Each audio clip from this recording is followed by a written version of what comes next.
달빛 아래 사연 한수 채널 구독자 여러분, 오늘도 시청해주셔서 감사합니다.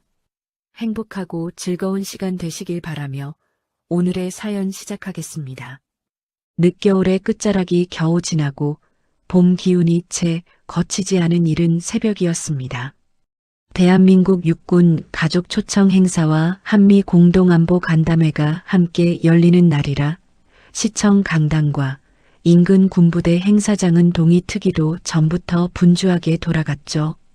선아림은 새벽 4시가 되기도 전에 일어나 부엌 불부터 켰습니다. 시장 반찬 가게에 납품해야 할 나물 무침을 미리 버무려 놓고 전날 밤 늦게까지 삶아둔 연근조림을 용기에 가지런히 담아 냉장고에 정리했죠. 손등은 늘 그렇듯 갈라져 있었고 손톱 주변 피부는 장갑을 껴도 어김없이 터 있었습니다. 그 손으로 오늘도 가족의 아침을 차리고 가게 납품 준비까지 마쳐야 했죠. 그런데도 장복수는 집을 나서기 직전까지 며느리를 향한 잔소리를 멈추지 않았습니다. 오늘은 입 다물고 가만히 있어. 괜히 사람 많은 데서 촌스럽게 굴지 말고. 예, 어머니. 예, 어머니는 잘도 하지. 배운 게 없으면 눈치라도 있어야지. 그 말은 주방 문 앞에서 모른 척 서 있던 한준혁의 침묵보다 더 날카롭게 박혔습니다. 남편은 못 들은 척 넥타이만 고쳐 맸고 선아림은 아무 대꾸도 하지 않았죠. 장복수는 일부러 며느리가 고른 연회색 코트를 아래 위로 훑어보더니 코웃음을 쳤습니다. 그런 건 시장 갈 때나 입는 거고 내가 오늘 누구들 앞에 서는 줄 알아? 장성들이 와, 장성들. 그 앞에서 그 꼴로 서 있으면 우리 집 망신이야. 선아림은 사실 그날 행사에 가고 싶지 않았습니다. 새벽부터 혼자 부엌을 지키며 납품 준비까지 마친 몸으로 가고 싶지 않은 자리에 억지로 따라 나서야 한다는 게 납득되지 않았죠. 하지만 시아버지 한태식이 조용히 다가와 말했습니다. 같이 가자, 나림아. 집안 행사라고 생각하면 된다. 그 한마디에 선아림은 결국 따라 나섰습니다. 한태식의 목소리에는 늘 묘한 무언가가 배어 있었죠. 마치 무언가를 알고도 말하지 못하는 사람 특유의 무게감이랄까요?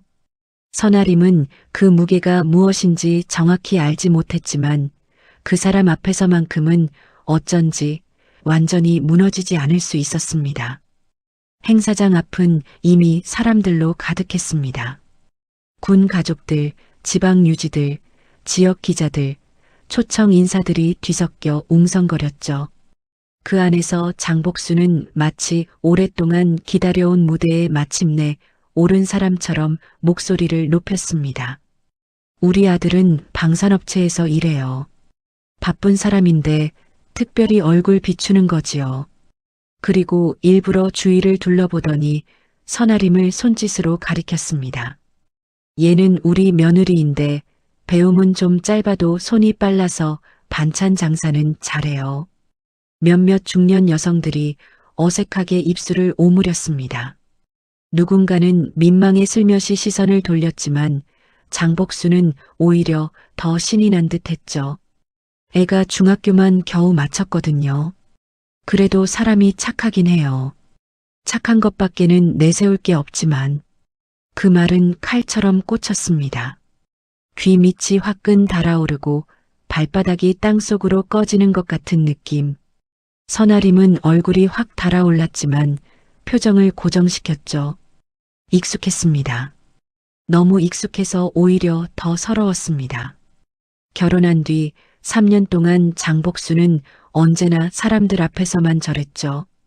둘만 있을 때는 차갑게 무시했고 여러 사람이 있을 때는 웃으며 찔렀습니다. 그 웃는 얼굴이 사실은 더 잔인했습니다.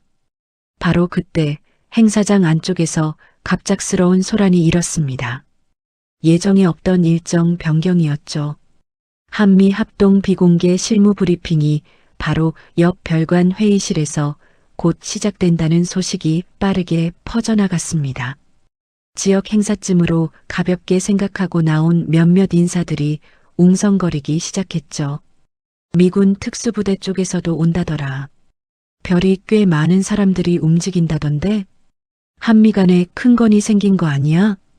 한준혁은 그 말을 듣자마자 자세를 고쳐 앉았고 장복순도 순식간에 얼굴빛이 달라졌습니다. 군 고위 인사들이 있다는 말만 나오면 평소보다 더 철저하게 사람 등급을 나누는 버릇이 있는 여자였죠. 그리고 그 눈길은 어김없이 며느리에게 꽂혔습니다.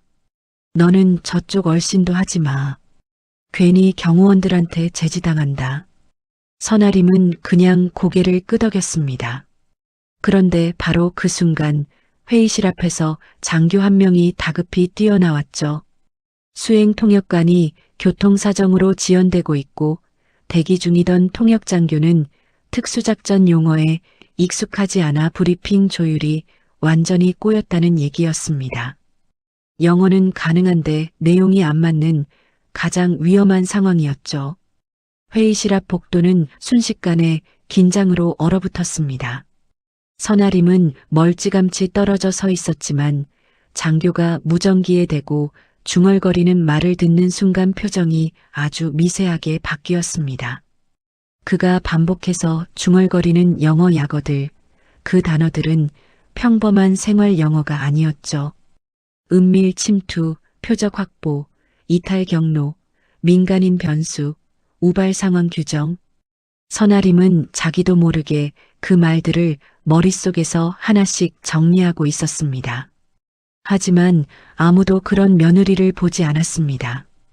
장복수는 여전히 사람들 틈에서 속삭였죠. 중졸이 괜히 이런 데 오면 민폐야. 수준 차이가 나잖아. 회의실 쪽을 바라보는 선아림의 눈 안에서 오랫동안 꼭꼭 닫아두었던 어떤 기억의 문이 아주 조금씩 열리기 시작했습니다. 별관 회의실 앞 복도의 공기는 바늘로 찌르면 터질 듯 팽팽했어요.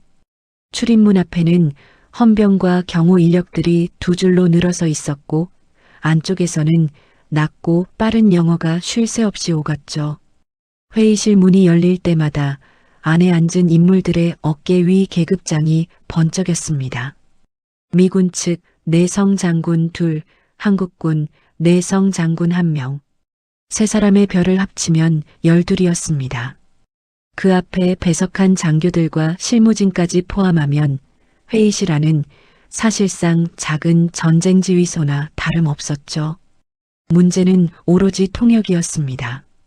김도훈 대위는 토익 만점의 해외 연수 경력까지 자랑하는 엘리트였지만 지금 그의 얼굴은 종이장처럼 하얗게 질려 있었습니다.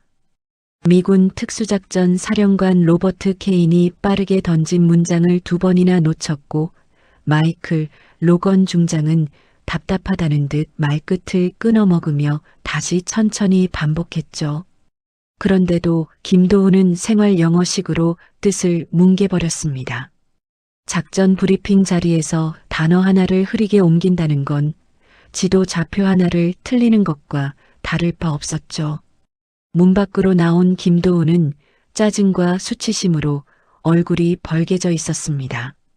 민간 통역이라도 불러오든가 대체 왜 이런 준비가. 그때 아주 작은 목소리가 들렸습니다. 제가 통역해 보겠습니다. 순간 복도에 서 있던 사람들 시선이 한꺼번에 한 방향으로 돌아갔습니다. 연회색 코트, 검은 단화, 소박하게 묶은 머리. 선아림이었죠. 잠깐의 정적이 흐른 뒤 제일 먼저 웃은 건 장복순이었습니다. 어이가 없다는 듯 짧고 날카롭게 내뱉는 웃음이었죠. 내가? 그 웃음은 금세 주변 사람들의 실소를 불러왔습니다. 김도훈 대위는 아예 노골적으로 비웃었습니다. 지금 장난하십니까? 여긴 군사 브리핑입니다. 관광 통역이 아니고요. 한준혁은 얼굴을 구기며 낮게 말했습니다. 나리마, 그만해. 여기서 이러면 진짜 창피해져. 그 말에는 걱정보다 내 체면 망치지 마라는 감정이 먼저 묻어 있었습니다. 선아림은 입술이 하얗게 질릴 만큼 힘을 주고 있었지만 눈빛만큼은 조금도 흔들리지 않았죠. 아까 안에서 하신 말씀 중에 세 번째 경로가 민간인 밀집 구역과 겹친다고 하셨습니다. 그래서 우발 상황 대응 조항이 필요하다고도 하셨고요. 김도훈의 표정이 그대로 굳어버렸습니다. 그 말은 방금 전 문이 열렸을 때 회의실 안에서 영어로 오간 내용을 거의 정확히 짚은 것이었죠. 장복순도 순간 웃음을 멈췄지만 곧 더 독하게 쏘아붙였습니다. 어디서 주어들은 몇 마디로 아는 척하지 마. 그리고 사람들이 다 들으라는 듯 목소리를 높였습니다. 쟤는 중졸이에요. 영어랑은 상관없는 애예요. 시장 바닥에서 반찬 파는 애가 무슨. 그 말은 칼보다 더 깊이 들어갔습니다. 선아림은 잠깐 눈을 감았다가 천천히 떴습니다. 하지만 물러서지 않았죠. 오히려 한 걸음 앞으로 나섰습니다. 지금 안에서 필요한 건 자격증이 아니라 정확한 전달 아닙니까? 복도 공기가 싸늘하게 식었습니다. 군 조직 안에서 민간인이 감히 던지기 어려운 말이었죠. 그런데도 이상하게 아무도 바로 반박하지 못했습니다. 모두가 지금 통역이 꼬였다는 사실만큼은 알고 있었기 때문입니다. 바로 그때 회의실 문이 다시 열렸습니다. 유도현 대장이 직접 밖으로 나왔죠. 표정은 무섭도록 딱딱했습니다. 누가 방금 경로 겹침 얘기를 했습니까? 선아림이 앞으로 나섰습니다. 장복수는 경악한 얼굴로 며느리의 소매를 확 잡아당겼죠. 미쳤니? 내가 어디 감히. 그러나 유도현은 선아림만 똑바로 바라보고 있었습니다. 선아림은 아주 조용한 목소리로 말했죠. 세 번째 진입안은 민간인 노출 가능성이 커서 현장 지휘권 조정이 필요하다고 들었습니다. 그리고 그 다음 문장은 현지 협조선이 끊길 경우 대체 철수축을 열어야 한다는 내용이었습니다. 복도에 있던 장교들의 눈이 동시에 커졌습니다. 김도훈은 아무 말도 하지 못했습니다. 그 문장은 단순한 어학 능력이 아니라 군사적 맥락 전체를 이해하지 않으면 재현하기 어려운 내용이었으니까요. 유도현은 잠시 선아림을 보더니 짧게 말했습니다. 들어오십시오. 장복순 얼굴이 하얗게 질렸습니다. 장군님, 저애는 아무것도 모릅니다. 유도현은 시선 한 번 주지 않고 잘라 말했죠. 지금은 모르는 사람보다 아는 사람을 쓰는 상황입니다. 회의실 문이 닫히기 직전 마주 앉아 있던 미군 고문에단 밀러가 복도 쪽을 힐끗 보다가 선아림의 얼굴을 발견하는 순간 눈동자가 크게 흔들렸습니다. 그 표정은 단순한 놀람이 아니었습니다. 잊고 있던 이름을 갑자기 떠올린 사람이 짓는 그런 표정이었죠. 문이 닫혔습니다. 복도에는 서늘한 침묵만 남았습니다. 조금 전까지 웃음을 터뜨리던 사람들의 입이 모두 다물어진 채로 회의실 안은 차갑고 무거웠습니다. 긴 타원형 탁자 위에는 작전 지도, 위성사진, 기밀 문서들이 겹겹이 펼쳐져 있었고 형광등 불빛은 흰 종이 위에 글자들을 냉정하게 비추고 있었죠. 선아림은 그 안에서 가장 초라한 차림이었습니다. 연회색 코트는 시장에서 입던 것이었고 손에 든 것도 명함 한 장 없었습니다. 그러나 이상하게도 그 자리에서 가장 침착한 사람은 선아림이었죠. 그 침착함은 원래 성격이 얌전해서가 아니었습니다. 오래전부터 이런 종류의 긴장을 몸으로 알고 있는 사람 특유의 고요함이었습니다.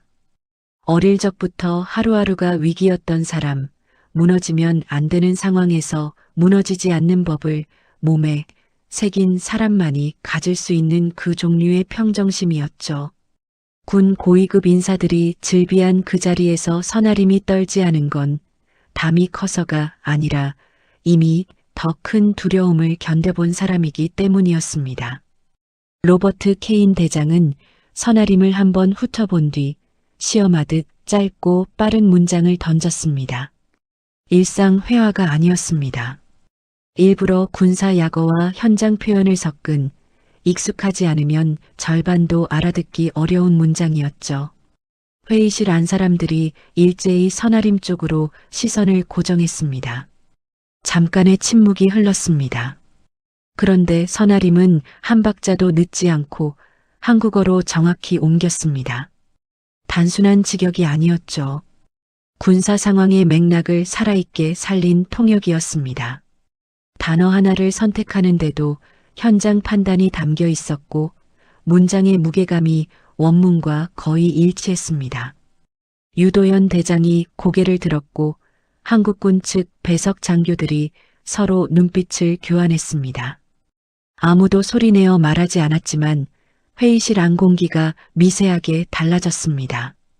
마이클 로건 중장은 이번엔 더 복잡한 내용을 한꺼번에 쏟아냈습니다. 민간 협조선이 단절될 경우 비전 투원을 분리하는 절차, 표적 식별 오류 가능성, 우발 충돌 발생 시 보고 체계까지 한 문장 안에 얹어버린 내용이었죠. 김도훈 대위가 앞서 완전히 놓쳤던 대목들이기도 했습니다. 로건은 아마 다시 한번 통역이 뭉개지는지 보려는 것이었을 겁니다. 선아림은 메모지를 한 번도 보지 않았습니다. 눈을 살짝 내리깔고 집중하더니 들은 순서 그대로 하나씩 한국어로 풀어냈습니다. 심지어 중간에 로건이 잘못 짚은 지역 발음까지 자연스럽게 바로잡으며 덧붙였죠. 그 지점은 북동쪽이 아니라 북서쪽 접근 축으로 들렸습니다. 순간 회의실 안 공기가 완전히 바뀌었습니다. 로버트 케이는 팔짱을 풀었고 유도현은 서류를 넘기던 손을 멈췄습니다. 배석하던 한국군 대령 하나가 옆 사람에게 아주 작은 목소리로 말했죠.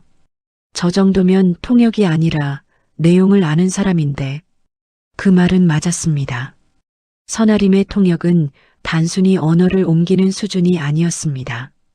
문장 안에 담긴 작전적 함의를 이해하고 양측이 서로 다른 언어로 같은 판단을 내릴 수 있도록 다리를 놓는 작업이었죠. 그건 단어를 많이 아는 사람이 하는 일이 아니라 상황을 읽는 사람이 하는 일이었습니다. 브리핑이 계속되는 동안 선아림은 단 한 번도 막히지 않았습니다. 미군 측이 감탄한 건 영어 실력만이 아니었죠. 현장 상황을 읽는 감각, 군사 용어의 맥락 이해, 그리고 무엇보다 전달의 정확성이었습니다. 말이 많지 않았고 불필요한 군더더기도 없었습니다. 꼭 필요한 말만 골라 꼭 필요한 자리에 놓는 오랜 훈련이 아니면 나오기 어려운 방식이었죠. 그리고 바로 그때였습니다. 에단 밀러가 브리핑 흐름 사이 짧은 틈을 타서 낮게 영어로 물었습니다. 혹시 나림 맞습니까? 선아림의 손끝이 아주 미세하게 떨렸습니다. 그 이름을 그 억양으로 부르는 사람은 세상에 딱 한 사람뿐이었습니다. 선아림은 천천히 에단 쪽을 바라봤습니다. 머리카락은 새었고 얼굴에는 주름이 깊었지만 눈빛은 기억 속에 그대로였습니다. 비 오는 날 교회 부설 공부방 책상 앞에 나란히 앉아 영어 동화책을 읽어주던 선교사 부부의 남자였죠. 고아원 같은 보호시설과 교회 공부방을 오가며 살던 그 시절, 세상에서 처음으로 내 발음이 참 맑다고 말해준 사람이었습니다. 그 한마디가 어린 선아림에게 얼마나 큰 세계를 열어줬는지 아마 에단 자신은 짐작도 못했을 겁니다. 에단은 잠시 말을 잇지 못했습니다. 눈가가 흔들렸죠. 정말 그 아이가 맞군. 브리핑은 계속 진행돼야 했기에 사적인 대화는 그 자리에서 끊겼습니다. 하지만 그 짧은 반응 하나로 회의실 안 분위기는 또 한 번 달라졌습니다. 선아림이라는 사람이 단순히 오늘 급조된 임시 통역관이 아니라 훨씬 깊은 뿌리를 가진 사람이라는 사실이 저절로 드러났으니까요. 아무도 그걸 설명하지 않았지만 설명이 필요하지 않았습니다. 1시간 가까이 이어진 브리핑이 끝나고 회의실 문이 열렸을 때 밖에서 기다리던 사람들은 가장 먼저 장군들 표정을 봤습니다. 분위기만으로도 안에서 무언가 달라졌다는 걸 누구나 알 수 있었죠. 로버트 케이는 통역관 쪽이 아니라 선아림 쪽으로 몸을 돌리더니 정중하게 악수를 청했습니다. 짧지만 분명한 동작이었습니다. 그 장면 하나로 복도는 술렁였습니다. 장복수는 믿기지 않는 얼굴로 그 자리에 얼어붙었습니다. 불과 1시간 전 사람들 앞에서 며느리를 반찬 파는 중졸 여자로 소개하던 자신이 이제는 아무 말도 할 수 없는 처지가 된 것이죠. 입이 열리지 않았습니다. 그 침묵은 단순한 당혹감이 아니었습니다. 3년 동안 쌓아온 자신의 언어들이 오늘 하루 사이에 전부 틀린 것으로 판명 나버린 사람의 침묵이었죠.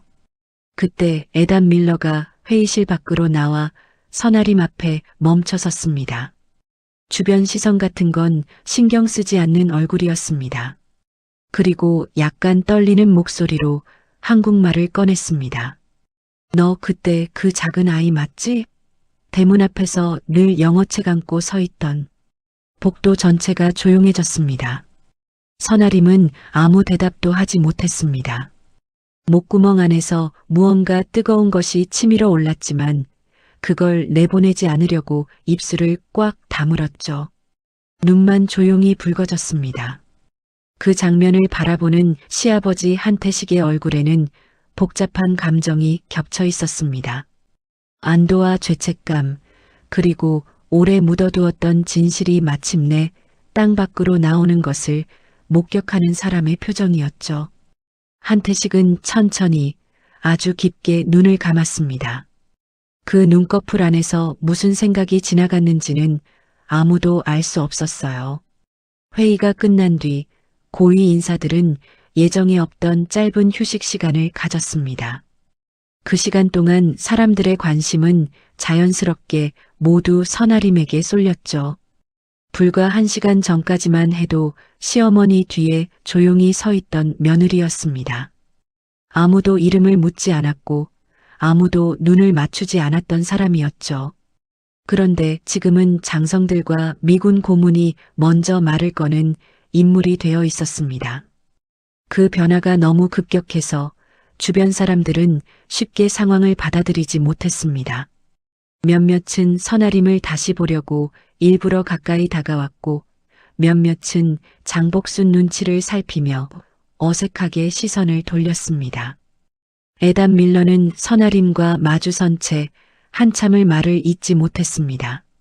오랜 세월이 지난 뒤 다시 만난 사람을 앞에 두고 어디서부터 시작해야 할지 몰라 망설이는 얼굴이었죠. 그러다가 조심스럽게 입을 열었습니다. 15해쯤 전이었지. 남쪽 작은 교회 공부방에서 내가 어린아이들 발음 교정을 도와주던 거 기억해. 너는 학교를 오래 못 다녔지만 귀가 무척 좋았어. 한 번 들으면 거의 그대로 따라했고 한 번 들은 문장은 절대 잊어버리지 않았지. 그때도 나는 이 아이가 제대로 된 환경에서 공부했다면 어땠을까 싶었는데 에단의 목소리는 끝으로 갈수록 조용해졌습니다. 그 말 안에는 안타까움과 미안함이 함께 담겨 있었죠. 그리고 그 말은 장복순에게는 전혀 다른 방식으로 닿았습니다. 자신이 그렇게 무시하던 며느리의 과거를 별 달린 사람들이 존중하며 이야기하고 있다는 사실이 견디기 어려웠던 겁니다. 장복순은 억지로 웃음을 만들어 끼어들었습니다. 애가 좀 흉내는 잘 내요. 근데 원래 많이 배운 애는 아닙니다. 그냥 어릴 때 운 좋게 외국인 만나서 몇 마디 주워들은 거지요. 그 순간 유도현 대장이 장복순 쪽으로 시선을 돌렸습니다. 아무 말도 하지 않았습니다. 그런데 오히려 그래서 더 무서웠죠. 사람을 설명하는 기준이 오로지 학력 하나뿐인 사람을 단 한 번의 눈빛으로 읽어버린 표정이었습니다. 장복순은 그 시선을 받는 순간 말꼬리를 흐렸고 더 이상 이어가지 못했습니다. 그때 한태식이 천천히 입을 열었습니다. 오랫동안 닫아두었던 문을 조심스럽게 여는 사람처럼 낮고 조용한 목소리였습니다. 나림이가 처음 영어 배울 때 제가 교재를 좀 구해준 적이 있습니다. 모두의 시선이 일제히 그에게 향했습니다. 장복순조차 놀란 얼굴이었죠. 한태식은 군 통역장교 출신이었지만 은퇴 후에는 집에서도 자신의 과거를 거의 말하지 않던 사람이었습니다. 그런 그가 이 자리에서 직접 입을 연 것이었죠. 애가 이상할 만큼 빨랐어요. 단어를 외우는 게 아니라 상황을 통째로 기억했습니다. 문장을 외우는 게 아니라 그 문장이 쓰이는 장면 전체를 머릿속에 집어넣었죠. 처음 봤을 때부터 알았어요. 이 아이는 제대로 된 환경만 있었다면 어디까지 갔을지 모른다고. 그런데 집안 형편 때문에 계속 공부를 못했지. 한태식의 말이 끝나자 잠시 침묵이 흘렀습니다. 선아림은 그 말을 듣고 처음으로 시아버지를 똑바로 바라봤습니다. 결혼한 뒤 3년 동안 한태식은 늘 조용하고 소심한 사람처럼 보였습니다. 장복순 옆에서 목소리를 낮추고 집안 분란을 피하려고 늘 뒤로 물러서던 사람이었죠.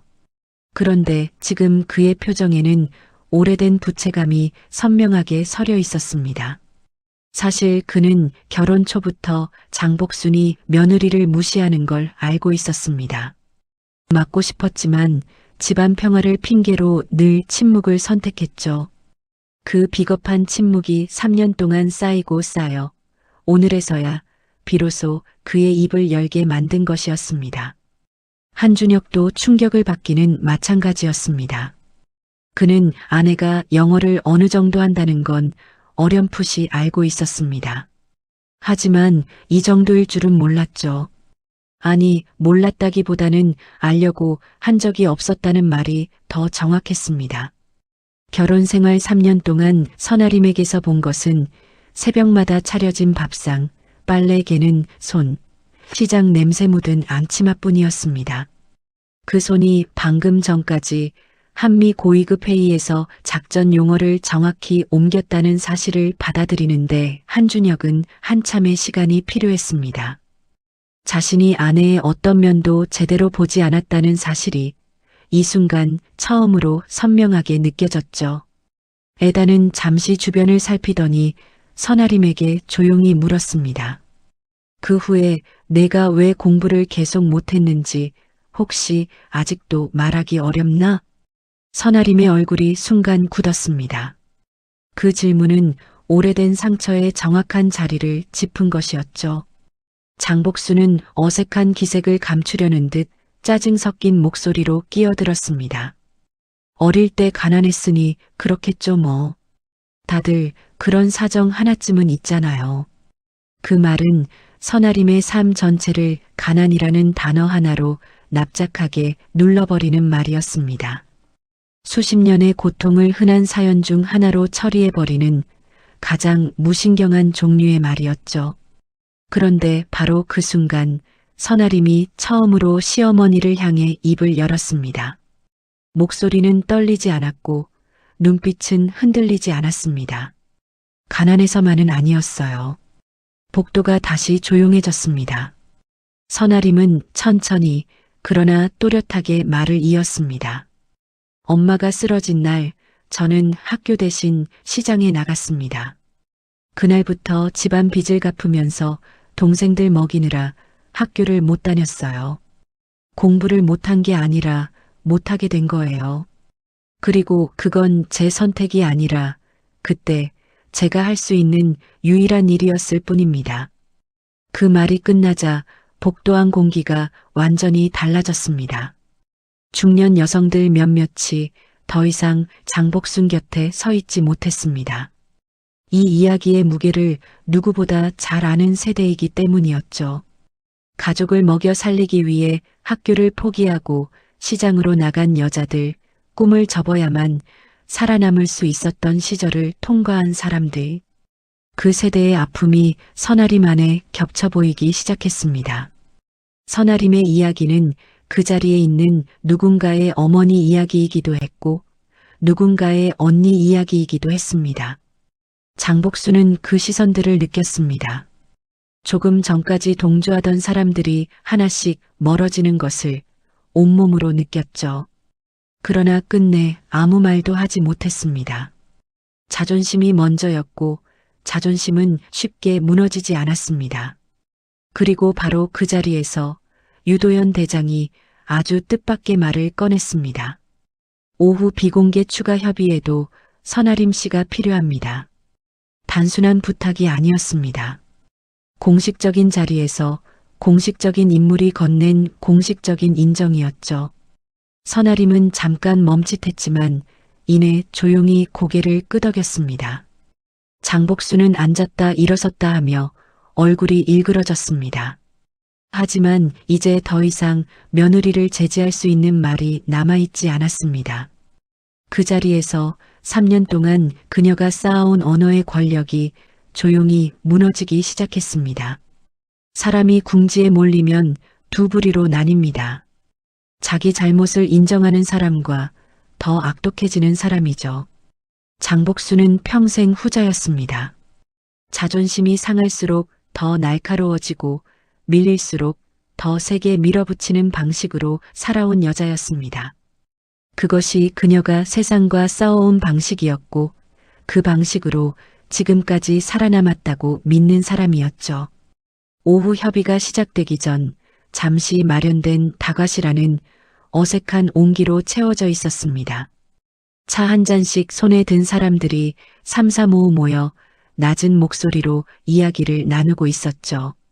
겉으로 보기엔 평온한 풍경이었지만 장복순의 내면은 완전히 뒤집혀 있었습니다. 오전 내내 쌓인 것들이 가슴 안에서 부글거렸습니다. 며느리가 사람들 앞에서 인정받는 것이 두려웠던 게 아니었습니다. 정확히는 자신이 사람 보는 눈 없는 인간처럼 비칠 것이 두려웠던 것이죠. 며느리의 능력이 드러날수록 그것을 3년 동안 짓밟아온 자신의 행동이 얼마나 잔인했는지가 고스란히 드러났습니다. 그 수치심을 장복수는 반성 대신 분노로 돌렸습니다. 장복수는 일부러 사람들이 적당히 모여 있는 자리에서 선아림을 불러 세웠습니다. 목소리는 낮았지만 다과실 안 사람들이 모두 들을 수 있는 크기였죠. 내가 오늘 운 좋게 한번 잘했다고 세상이 달라진 줄 아니? 통역 좀 하면 뭐하니? 집안일 하나 제대로 못하면서. 그 말은 이 이야기에서 가장 현실적인 종류의 폭력이었습니다. 여자의 모든 능력을 끝내 부엌으로 끌고 들어가 짓밟으려는 말이었죠. 아무리 밖에서 인정받아도 집안에서의 역할로 다시 가두어 버리려는 시도였습니다.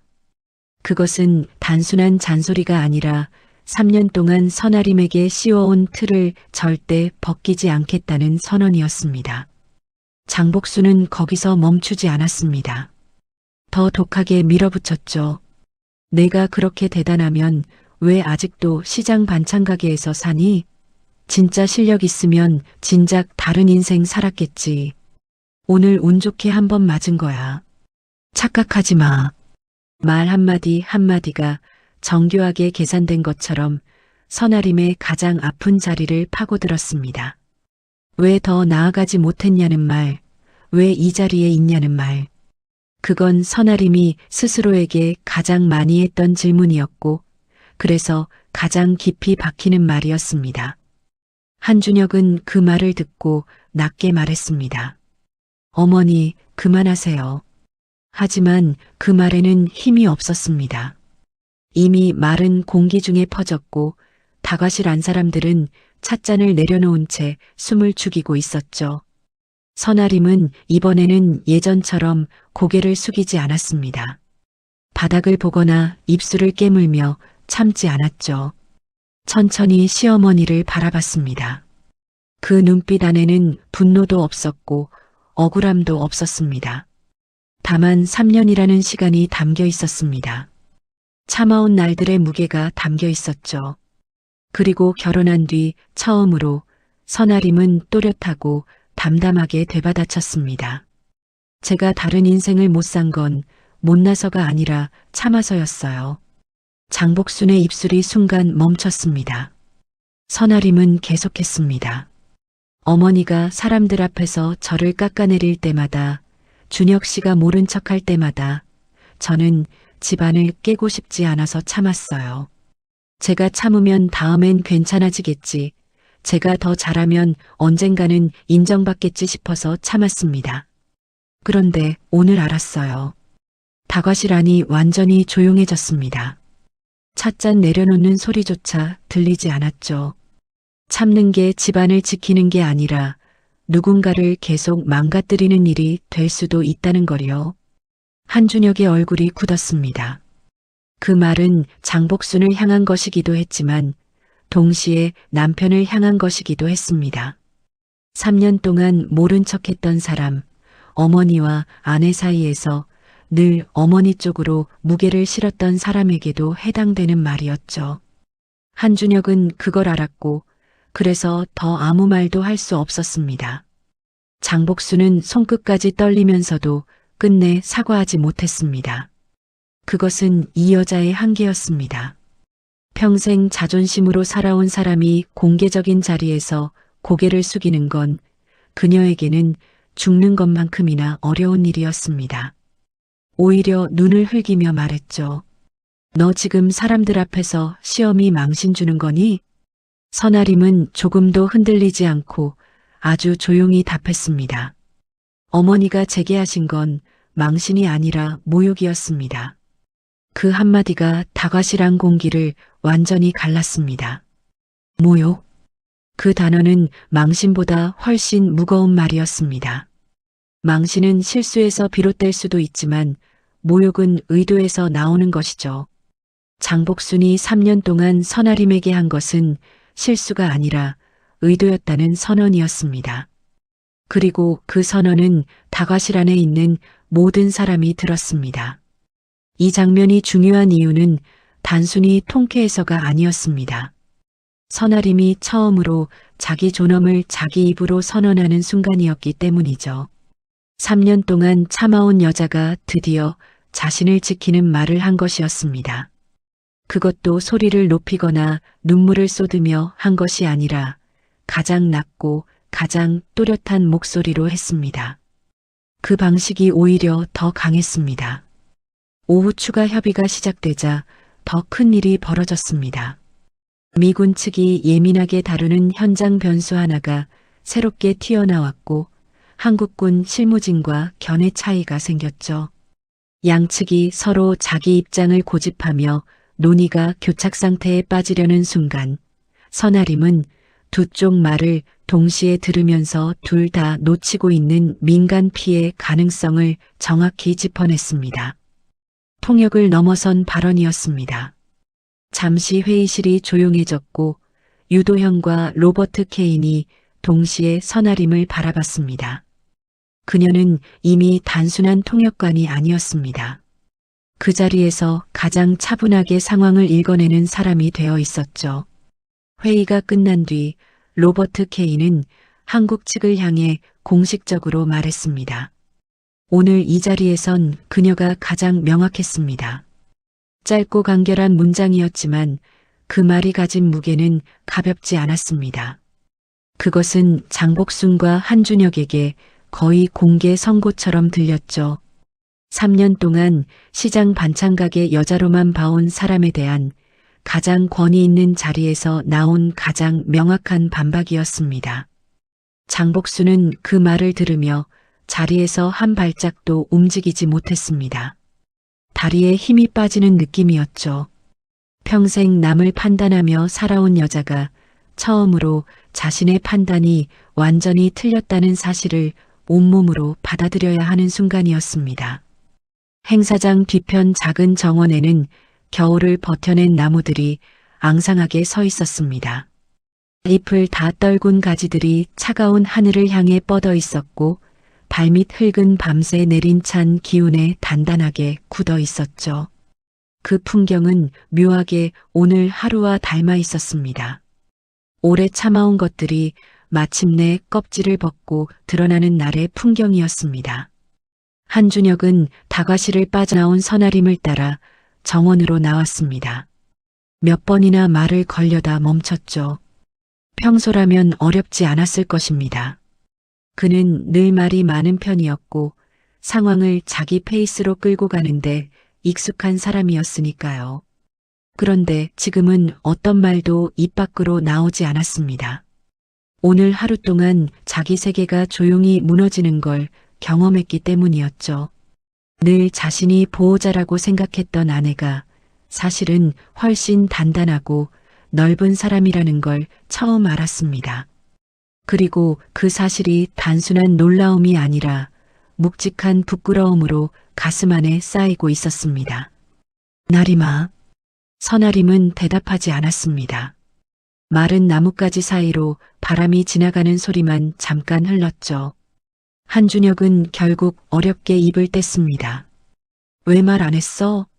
영어 잘하는 거, 그 정도로 알고 있는 거, 왜 한 번도 말을 안 했어? 선아림은 한참 만에 돌아봤습니다.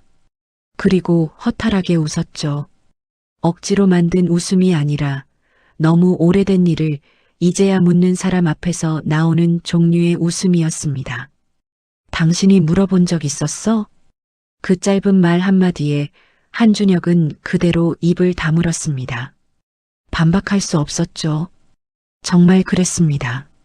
3년 동안 그는 아내에게 좋아하는 게 뭔지, 어릴 때 무슨 꿈을 꿨는지, 무엇을 잘하는지 물어본 적이 거의 없었습니다. 퇴근하면 차려진 밥상을 받았고, 주말이면 어머니 모시고 외식을 했고, 아내가 새벽에 일어나 납품 준비를 하는 동안 잠을 잤습니다. 집안과 어머니 눈치 사이에서 아내는 늘 알 필요 없는 사람처럼 조용히 밀려나 있었죠. 한준혁은 그걸 방치라고 생각한 적이 없었습니다. 그냥 일상이라고 생각했죠. 그런데 지금 이 순간 그 일상이 얼마나 잔인한 것이었는지가 처음으로 선명하게 느껴졌습니다. 그때 발소리가 들렸습니다. 한태식이 천천히 정원으로 걸어왔습니다. 코트 깃을 세운 채 차가운 바람 속에서도 서두르지 않는 걸음이었죠. 두 사람 앞에 멈춰 선 한태식은 잠시 하늘을 올려다보다가 오래 묵은 이야기를 꺼냈습니다.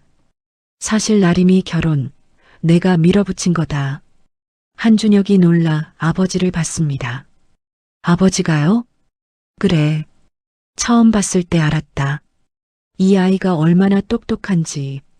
귀가 좋고 상황을 읽는 눈이 있고 한 번 들은 건 절대 잊어버리지 않는 아이였어. 그런데 그때 이미 너무 많이 지쳐 있었지. 배움도 꿈도 다 접은 얼굴이었어. 나는 우리 집에 오면 덜 힘들 줄 알았다. 적어도 먹고 사는 걱정은 없을 테니 그제야 쉴 수 있을 거라 생각했지. 그 고백은 너무 늦은 반성이었습니다. 좋은 뜻으로 들인 며느리가 결국 자기 집에서 더 오래 상처받게 된 셈이었으니까요. 한태식의 눈에는 처음으로 선명한 죄책감이 떠올랐습니다. 그것은 자신이 막을 수 있었던 일을 막지 않은 사람의 얼굴이었습니다. 내가 미안하다, 나림아. 내 편이 되어줬어야 했는데 늘 조용히만 있었다. 집안 평화 핑계로 내가 참으면 언젠가 나아지겠지 싶어서 나도 도망쳤다. 선아림은 그 말을 듣고도 쉽게 울지 못했습니다. 너무 오래 참아온 사람은 오히려 눈물이 바로 나지 않습니다. 몸이 먼저 굳어버리죠. 다만 입술이 조금 떨렸습니다. 그리고 아주 낮은 목소리로 그러나 선명하게 말했습니다. 아버님은 적어도 제가 뭘 아는 사람인지 알아봐 주셨잖아요. 교재 구해주시던 날 저한테 처음으로 내가 잘하는 게 있다고 하셨잖아요. 그 말 하나로 버틴 날이 있었어요. 많았어요. 한태식은 눈시울이 붉어졌습니다. 한준혁은 고개를 숙였죠. 정원 안에 한동안 아무 말이 없었습니다. 바람만 낮게 지나갔습니다. 에단 밀러가 정원 쪽으로 걸어온 건 그 직후였습니다. 공식적인 자리가 끝난 뒤라 그의 걸음은 한결 가벼웠지만 선아림을 보는 눈빛은 여전히 조심스러웠습니다. 그는 한태식과 한준혁에게 가볍게 목례를 하고 나서 선아림 옆에 섰습니다. 그때 이후로 많이 찾았어. 공부방이 문을 닫고 나서 내가 사라졌을 때 한동안 소식을 알 수가 없었지. 선아림은 조용히 듣기만 했습니다. 에다는 천천히 기억을 꺼내놓았습니다. 비 오는 날이면 유독 많이 나타나던 아이, 젖은 신발로 공부방 문을 두드리던 아이, 동화책보다 어른 책을 더 빨리 읽던 아이, 그리고 어머니가 쓰러졌다는 소식을 전하러 왔던 날, 그게 마지막이었다고 했습니다. 그날 내가 뭐라고 했는지 기억해. 나는 그 말을 지금도 못 잊었어. 에다는 잠깐 멈췄다가 말을 이었습니다. 저는 많이 배우고 싶어요. 그런데 지금은 집에 돈이 없어요. 그 말이 공기 중에 흘러나오는 순간 선아림의 눈물샘이 터졌습니다. 3년 동안도, 결혼 전 그 오랜 세월 동안도 흘리지 않던 눈물이었습니다. 한 번 터지자 멈추지 않았죠. 선아림은 손등으로 눈을 닦으려 했지만 소용이 없었습니다. 배우고 싶었어요. 정말 많이. 그런데 그때는 살아야 했어요. 살고 나서 배우려고 했는데 살다 보니까 그냥 이렇게 됐어요. 그 눈물은 단지 가난의 눈물이 아니었습니다. 살아남기 위해 꿈을 접어야 했던 세월, 그런 자신을 알아주기는커녕 배운 게 없는 여자라고 손가락질하던 시댁 3년 자기 인생을 누구도 묻지 않았던 외로움이 한꺼번에 쏟아져 나오는 눈물이었죠. 몸 안에 오랫동안 눌러 담아둔 것들이 한꺼번에 무너져 내리는 소리였습니다. 한준혁은 그 옆에서 아무것도 하지 못했습니다. 손을 내밀려다 멈추고 말을 하려다 멈췄습니다. 그 망설임 자체가 이미 늦었다는 것을 보여주고 있었죠. 에다는 눈물이 조금 잦아들 때를 기다렸다가 조심스럽게 말을 꺼냈습니다. 사실 오늘 너를 만날 줄은 몰랐어. 그런데 이렇게 됐으니 하고 싶은 말이 있어. 그는 미군 측 교육교류 재단과 연계할 수 있는 길을 차분하게 설명했습니다. 정식 학력과는 별개로 언어 능력 인증과 전문 훈련을 받을 수 있는 기회였습니다. 군 통역 전문 과정, 국제협상, 보조 인력 양성 프로그램, 한미 민간 교류 인력풀 등록까지 가능하다고 했죠. 그건 단순한 호의가 아니었습니다. 늦었지만 다시 시작할 수 있는 실질적인 길이었습니다. 선아림은 그 말을 들으며 조용히 눈물을 닦았습니다. 아무 말도 하지 않았지만 그 눈빛 안에 처음 보는 빛이 돌아오고 있었죠. 그리고 그 이야기를 다과실 창문 너머로 우연히 듣게 된 장복수는 생전 처음 느끼는 종류의 공포를 마주했습니다. 지금까지 자신이 깔보고 짓밟던 며느리가 이제는 자신 없이도 얼마든지 자기 세계를 가질 수 있는 사람이라는 사실이었습니다. 자신의 허락 없이, 자신의 인정 없이 선아림의 인생이 다시 펼쳐지려 하고 있었습니다.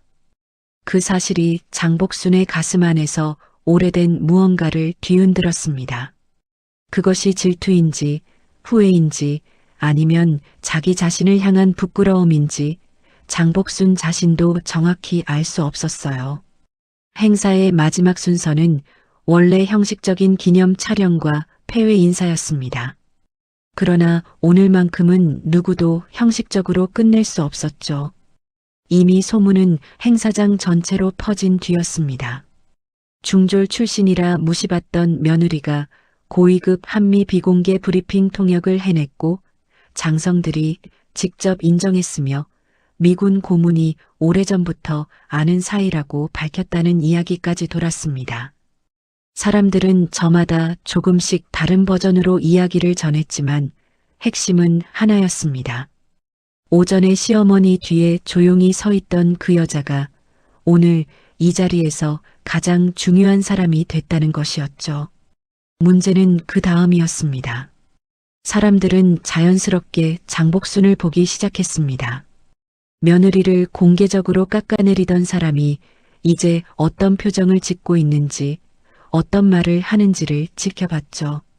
장복순은 평생 남을 평가하며 우위를 점하는 방식으로 살아온 여자였습니다.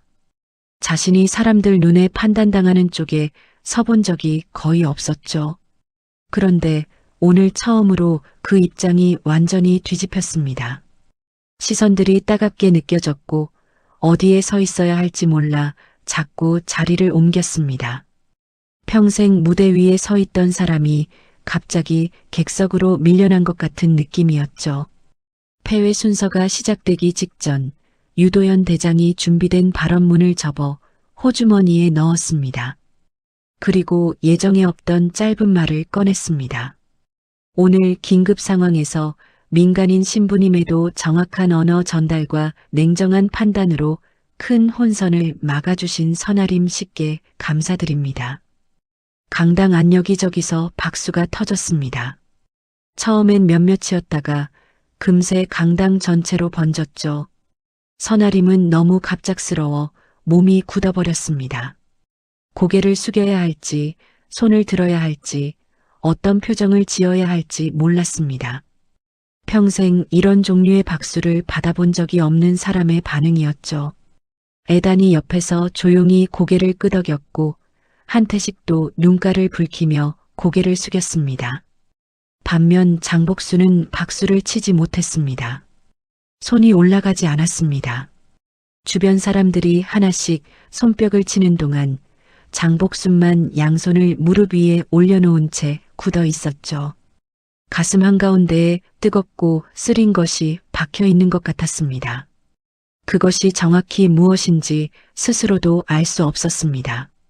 다만 그 자리에서 도망치고 싶다는 생각만 들었죠. 그때 강당 앞쪽에서 움직임이 있었습니다. 한준혁이 자리에서 일어나 마이크 쪽으로 걸어가고 있었습니다. 장복순은 순간 아들이 무슨 말을 하려는지 직감했습니다. 제발 그냥 앉아 있어 달라고 눈으로 신호를 보냈지만 한준혁은 이미 마이크 앞에 서 있었죠. 그는 잠시 떨리는 숨을 고르다가 입을 열었습니다. 저는 선아림 씨 남편입니다. 강당이 순식간에 조용해졌습니다. 아무도 예상하지 못한 등장이었죠. 한준혁은 마이크를 꽉 쥔 채 말을 이었습니다. 오늘까지도 제 아내가 어떤 사람인지 제대로 몰랐습니다. 아니, 정확히는 알려고 하지 않았습니다. 매일 아침 밥상을 차려주는 손을 봤지만 그 손이 무엇을 할 수 있는지는 한 번도 물어보지 않았습니다.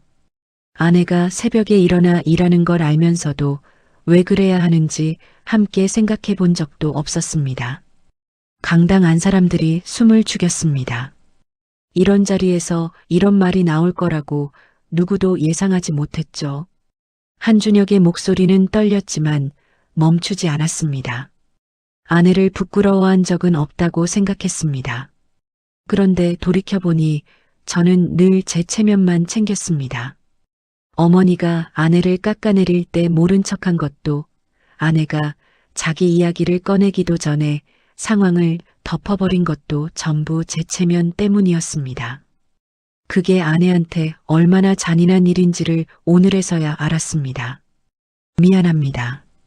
그 말은 선아림을 향한 것이었지만 강당 앞 모든 사람이 들었습니다. 아내에게 공개적으로 사과하는 남편을 이 자리에 있는 누구도 쉽게 외면하지 못했죠. 몇몇 여성들은 눈가를 닦았습니다. 군 장교들 몇몇은 시선을 바닥으로 내렸죠. 저마다 자기 안에서 무언가를 돌아보는 얼굴들이었습니다. 선아림은 놀라서 남편을 바라봤습니다. 그 얼굴에는 감동보다 복잡한 감정이 먼저 올라왔습니다. 사과 한마디가 3년을 지워주지는 않는다는 걸 알았기 때문이죠. 그러나 적어도 지금 이 순간 한준혁은 처음으로 진짜 부끄러움을 아는 얼굴을 하고 있었습니다. 그것만큼은 분명히 보였습니다. 장복순에게 그 장면은 결정타였습니다. 평생 자기 편일 거라 믿었던 아들이 며느리 쪽으로 완전히 돌아서는 순간이었으니까요. 장복수는 아들의 말 한마디 한마디가 자신을 향한 칼처럼 느껴졌습니다. 어머니가 아내를 깎아내릴 때 모른 척했다는 말은 그 깎아내림의 주체가 자신이라는 선언이었죠. 공개된 자리에서 아들의 입으로 장복수는 눈앞이 아찔했습니다. 손이 떨렸고 무릎에 힘이 빠졌습니다. 그리고 마침내 장복순이 무너졌습니다. 끝까지 자존심을 지키려 했지만 주변의 시선과 아들의 고백, 며느리의 침묵이 한꺼번에 쏟아지자 더는 버틸 수 없었습니다. 강당 뒤편 의자에 천천히 주저앉았습니다. 다리가 풀린 것인지 스스로 앉은 것인지조차 불분명한 동작이었죠. 얼굴이 일그러졌고 눈가가 붉어졌습니다. 평생 남 앞에서 눈물을 보이지 않던 여자가 오늘만큼은 버티지 못했습니다. 그 모습을 바라보는 선아림의 마음은 이상하게 복잡했습니다. 통쾌하지 않았습니다. 완전히 무너진 노인의 얼굴에서 승리감보다 쓸쓸함이 먼저 느껴졌죠. 저 여자도 사실은 자기 방식으로 살아남으려 했던 사람이라는 생각이 스쳤습니다. 남에게 무시당하지 않으려고 먼저 남을 밟아온 사람, 자기 안의 두려움을 공격성으로 덮어온 사람. 그래서 며느리의 가난과 배움의 단절을 가장 혐오했던 사람. 그 안에 자기 자신이 두려워하던 것들이 담겨 있었기 때문에 선아림은 그것을 완전히 이해할 수는 없었지만 어렴풋이 느꼈습니다. 로버트 케인이 떠나기 전 선아림에게 다가와 조용히 말했습니다. 오늘 함께해서 영광이었습니다. 당신 같은 사람이 더 많은 자리에 있었으면 좋겠습니다. 그 말은 의례적인 인사가 아니었습니다. 군인이 상대방의 능력을 인정할 때 쓰는 가장 간결하고 진심 어린 표현이었죠. 선아림은 짧게 고개를 숙였습니다. 말이 필요하지 않았습니다. 강당 안박수 소리가 마지막으로 한 번 더 울렸습니다. 그 소리가 잦아들 때쯤 이 이야기의 진짜 마지막이 시작되고 있었습니다. 가장 시끄러웠던 사람이 가장 조용해지고 가장 조용했던 사람이 마침내 자기 목소리를 찾은 하루의 끝이 다가오고 있었어요. 행사가 완전히 끝난 뒤 해는 거의 저물어 있었습니다. 차가운 바람이 주차장을 가로질렀고 아스팔트 위에는 노을빛이 길고 붉게 깔렸습니다. 하루 종일 소란스러웠던 행사장은 사람들이 하나둘 빠져나가면서 조용해졌고 그 빈자리에 겨울 저녁 특유의 쓸쓸한 공기가 채워졌습니다. 선아림은 건물 밖 계단 앞에 서서 그 풍경을 바라봤습니다. 아침 4시에 부엌불을 켜던 사람이 이제 노을 앞에 서 있었습니다. 그 사이에 일어난 일들이 너무 많아서 아직 실감이 나지 않았죠. 에단 밀러가 다가온 건 그때였습니다. 외투 안주머니에서 봉투 하나를 꺼내 선아림에게 건넸습니다. 두껍지 않은 봉투였지만 그 안에는 교육 프로그램 안내서와 연락처, 그리고 손으로 직접 쓴 짧은 메모가 들어 있었습니다. 선아림이 봉투를 열어 메모를 펼쳤습니다. 영어로 쓰여 있었지만 천천히 또렷하게 읽혔습니다. 너는 늦은 게 아니다. 이제 시작하는 것이다. 선아림은 그 문장을 2번 읽었습니다. 소리내지 않고 입술만 조금 움직이며 봉투를 쥔 손에 힘이 들어갔습니다. 그 손은 여전히 거칠었습니다. 손등은 갈라져 있었고 손가락 마디는 두꺼웠습니다. 새벽마다 나무를 묻히고 연근을 삶고 무거운 납품 용기를 날랐던 손이었죠. 그런데 오늘 그 손은 별 12 앞에서 말을 바로 세웠습니다. 누군가의 언어를 정확히 옮겼고 아무도 짚지 못한 민간 피해 가능성을 짚어냈습니다. 더 이상 부끄러운 손이 아니었습니다. 거칠고 상처투성이지만 그래서 오히려 더 많은 것을 해온 손이었습니다. 에단은 떠나기 전 선아림의 손을 짧게 잡았습니다. 말은 없었습니다. 그것으로 충분했죠. 오래전 비 오는 날 공부방에서 시작된 인연이 15해가 지나 이 자리에서 다시 이어진 것이었습니다. 애단이 주차장 쪽으로 걸어가는 뒷모습을 선아림은 오래 바라봤습니다. 그 뒷모습이 시야에서 완전히 사라진 뒤에야 뒤에서 느린 발걸음 소리가 들렸습니다. 장복순이었습니다. 낮 동안의 도끼와 오만은 거의 사라져 있었습니다. 항상 꼿꼿하던 어깨가 조금 내려가 있었고 입술은 바짝 말라 있었습니다. 눈가는 붉었고 목소리는 쪼그라들어 있었죠. 장복순은 선아림 옆에 나란히 서지 못하고 조금 뒤에 멈췄습니다. 그 거리가 지금 이 여자의 상태를 그대로 보여주고 있었습니다. 평생 누구보다 앞에 서려 했던 사람이 처음으로 한 발 뒤에 서 있었습니다. 한동안 말이 없었습니다. 바람이 두 사람 사이를 지나갔습니다. 장복순은 몇 번이나 입술을 달싹였다가 다시 다물었습니다. 평생 말을 무기처럼 써온 사람이었는데 지금은 어떤 말도 나오지 않았습니다. 오래 걸렸습니다. 노을이 조금 더 짙어질 만큼의 시간이 흐른 뒤에야 장복순은 겨우 입을 열었습니다. 나림아. 선아림은 돌아봤습니다. 먼저 말하지 않았죠. 기다렸습니다. 장복순은 시선을 맞추지 못한 채 아스팔트 바닥을 봤습니다. 그러다가 아주 천천히 숨을 한번 고르고 나서 말했습니다. 내가 잘못 봤다. 그 한마디를 하기까지 장복순의 얼굴에는 모욕감과 후회, 자존심과 두려움이 한꺼번에 뒤엉켜 있었습니다. 평생 해본 적 없는 말이었죠. 자신이 틀렸다는 말, 자신이 잘못 봤다는 말. 그 말이 입 밖으로 나오는데 70평생이 걸린 셈이었습니다. 장복순은 겨우 말을 이었습니다. 나는 내가 모자란 줄 알았다. 배운 게 없으니 아는 것도 없을 거라고 그냥 그렇게 단정했어. 그런데 내가 모자랐다. 사람을 보는 눈이 없었던 건 나였어. 그 말과 함께 장복순 눈에서 눈물이 떨어졌습니다. 한 방울이 아스팔트 위에 떨어지는 게 보였습니다. 이 이야기에서 가장 예상하기 어려웠던 장면이었습니다. 평생 단단한 껍질 안에서 살아온 여자가 처음으로 껍질 밖으로 나오는 순간이었죠. 그렇다고 두 사람이 갑자기 끌어안고 울거나 모든 것이 한순간에 해결되지는 않았습니다.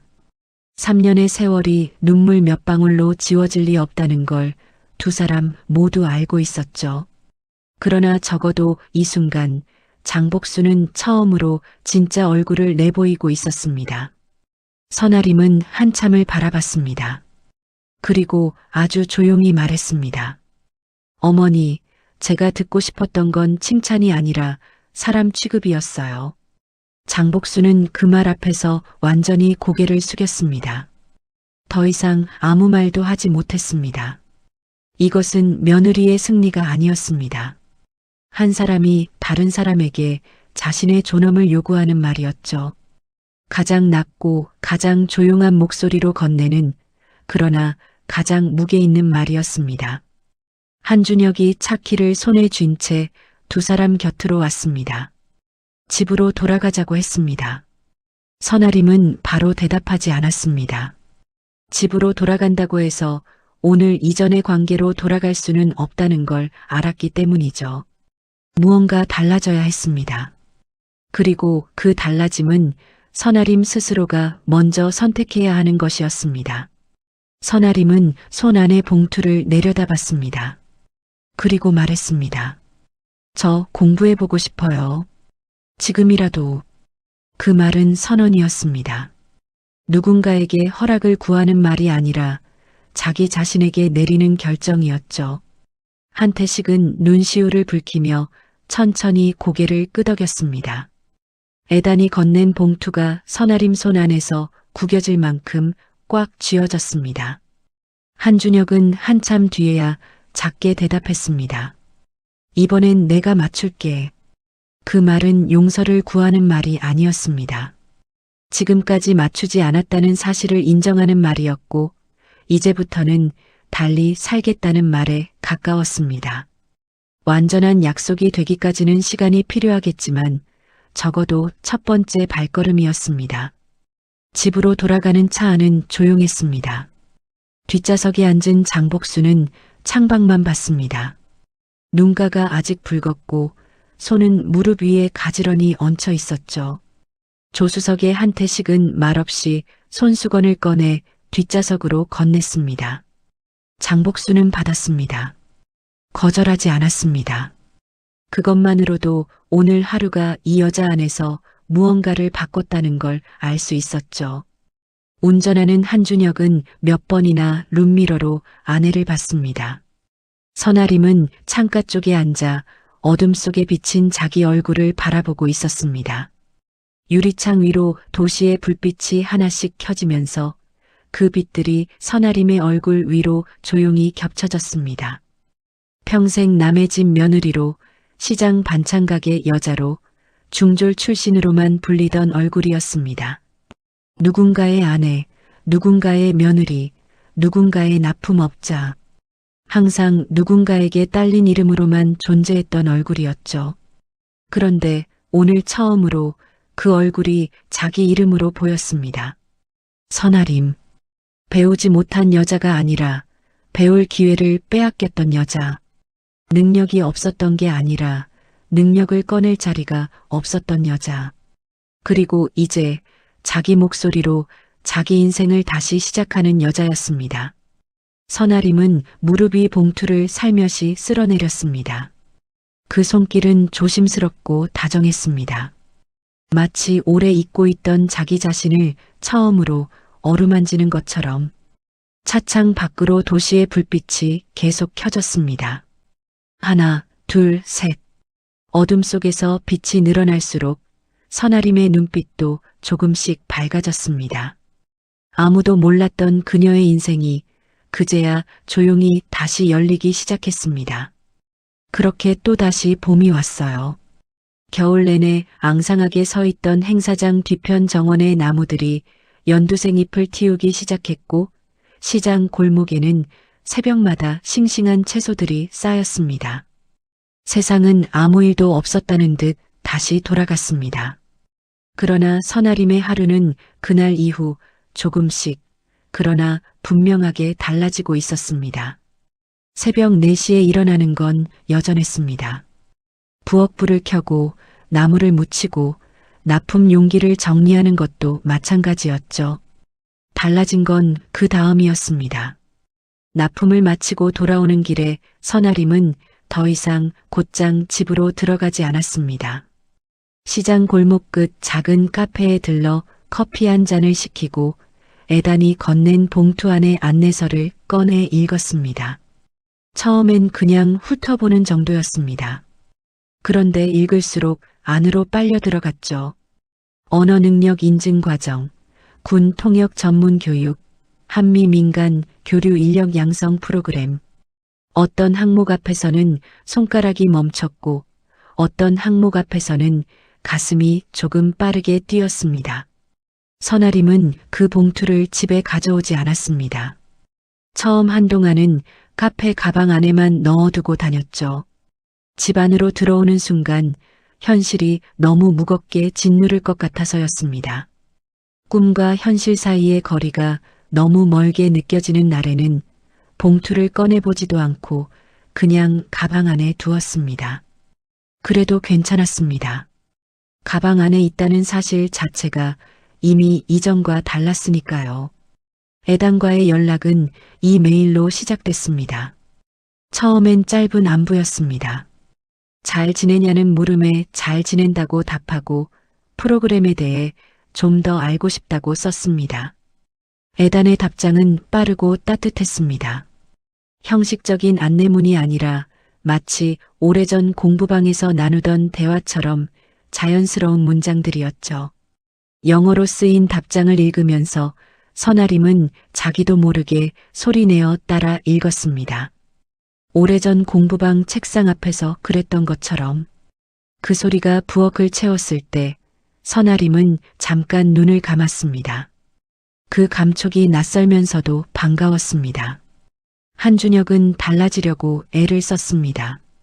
어색하고 서툴렀지만 애를 쓰고 있다는 것만큼은 보였죠. 퇴근 후 아내가 공부하는 시간을 건드리지 않으려 했고 주말에는 납품 용기를 대신 날랐습니다. 가끔은 카페 앞에서 기다렸다가 집까지 함께 걸었습니다. 말이 많지는 않았습니다. 그러나 침묵의 종류가 달랐습니다. 예전의 침묵이 외면이었다면 지금의 침묵은 적어도 곁에 있으려는 침묵이었죠. 선아림은 그 차이를 알았습니다. 용서는 아직 완전하지 않았지만 관계는 조금씩 다른 방향으로 움직이고 있었습니다. 장복수는 눈에 띄게 조용해졌습니다. 잔소리가 사라진 건 아니었지만 예전처럼 사람들 앞에서 며느리를 깎아내리는 일은 없었습니다.